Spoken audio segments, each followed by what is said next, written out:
வழக்கம் அக்டோபரில் ரிலீஸ் ஆன இந்த படம் ஒரே மாதத்தில் டிஸ்னி ஹாட்ஸ்டாரில் ரிலீஸ் ஆகிடுச்சு. ஆஸ் யூஷுவல் அப்போ மிஸ் பண்ணிட்டு இப்போ தான் பார்த்தேன். இயக்குனர் சென்னா ஹெக்டே இதுக்கு முன்னாடி நேஷனல் அவார்டு வின் பண்ண திங்களாஷ்ட நிஷ்டயம் படத்துடைய டேரக்டர் வேறு. இந்த சின்ன படம் எப்படி இருந்துச்சு அப்படிங்கிறத ஷார்ட்டாக சொல்லிடுறேன்.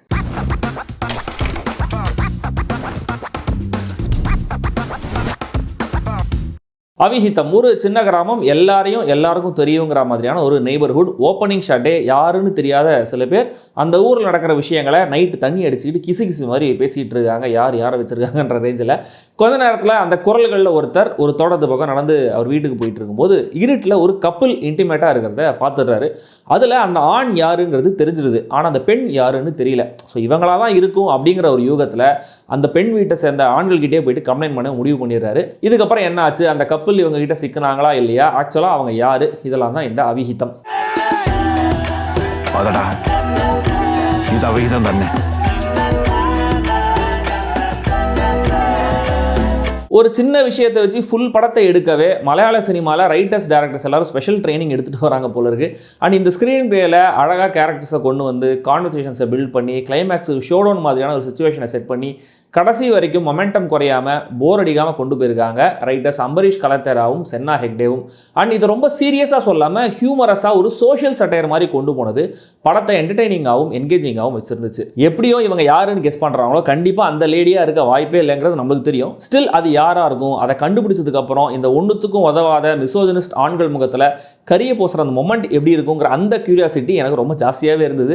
எக்ஸ்போசிஷன் ஹெவியான டயலாகோ சீனோ இல்லை. ஸ்டில் அந்த ஊரில் எப்படி ஒவ்வொரு ஆம்பளையும் ஒவ்வொரு விதத்தில் வீட்டில் இருக்கிற பெண்களை கண்ட்ரோலில் வச்சுருக்காங்க, பெண்கள் எல்லாரும் ஏதோ ஒரு விதத்தில் எப்படி சஃபர் ஆகிறாங்கன்னு காட்டின விதம் எஃபெக்டிவாகவே இருந்துச்சு. கேரக்டர்ஸ் எழுதப்பட்ட விதத்திலேயே ஹியூமர் டிரைவ் பண்ண முடியுது.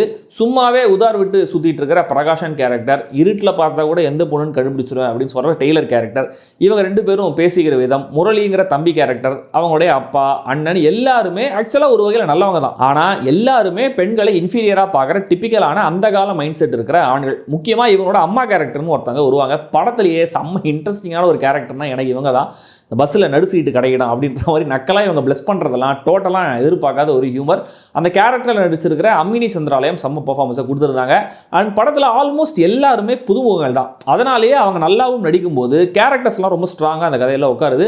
அண்ட் ஆல்மோஸ்ட் எல்லா நடிகர்களுமே மைண்ட்லையும் நிற்கிறாங்க. நம்ம ஊரில் பல சொலவடைகள் இருக்கு இல்லையா, அரண்டவன் கண்ணுக்கு இருண்டதெல்லாம் போய், கண்ணால் காண்பதும் போய், காதால் கேட்பதும் போய், தீர விசாரிப்பதே மெய், ஆத்திரக்காரனுக்கு புத்தி மட்டு, இப்படியான பல சொலவடைகளுக்கான உதாரணமாக இந்த படத்தை ரிலேட் பண்ணி பார்க்க முடியுது. பட் மெசேஜிங் பார்ட்டுங்கிறது தனியாக ஹெவியாலாம் கிடையாது.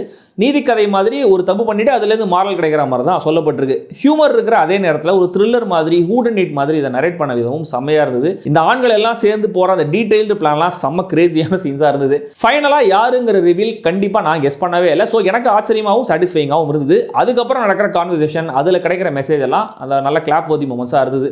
ஆடியன்ஸுக்கு நல்ல கருத்து சொல்கிறேன்னு டெலிபரேட்டாக எதுவும் ட்ரை பண்ணாமல் அழுத்தமாக ஒரு முக்கியமான மெசேஜை சொன்ன விதம் எனக்கு சிறப்பாக ஒர்க் ஆச்சு.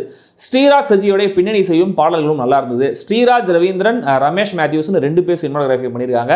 சனத் செல்வராஜ் எடிட்டிங் பண்ணியிருக்காரு. ரெண்டுமே பிச் பர்ஃபெக்ட். இந்த படத்துடைய மைனஸாக சொல்லணும் அப்படின்னா ஆக்சுவலாக பெருசாக எனக்கு எதுவும் தோணல. இந்த படம் வந்து மொத்தமாக உங்களுக்கு ஒர்க் அவுட் ஆகாமல் போகிறதுக்கு நிறைய வாய்ப்பு இருக்குது. ஏன்னா இந்த கதை சொல்லப்பட்ட விதம், இந்த கதைக்களம் அந்த மாதிரி. அண்ட் காமெடிங்கிறது அஃப்கோர்ஸ் எப்பயுமே சப்ஜெக்டிவ் தான். ஸோ அந்த காமெடி மட்டும் ஒர்க் ஆகலை அப்படின்னா இந்த படம் ஒர்க் ஆகுது கொஞ்சம் கஷ்டம் தான். மொத்தத்தில் இந்த அவிஹிதம் ஒரு little gem of a movie. மலையாள சினிமா வரலாறையே இடம் பிடிக்கும் அப்படின்லாம் சொல்லி ஹைப்லாம் பண்ண மாட்டேன், அந்த அளவுக்கு நிஜமா இல்லை. பட் நல்ல கிறிஸ்பான நீட்டான என்டர்டெய்னிங் பிளாக் காமெடி திரைப்படம். விருப்பம் இருக்கிறவங்க கண்டிப்பாக பாருங்கள். டிஸ்னி ஹாட்ஸ்டாரில் மலையாளத்தில் இருக்குது அண்ட் தமிழ் டப்பிங்லையும் ரிலீஸ் பண்ணியிருக்காங்க. அண்ட் படத்துடைய சப்ஜெக்ட்டுக்காக சில காட்சிகளுக்காக இது கண்டிப்பாக அடல்ஸ் ஒன்லி.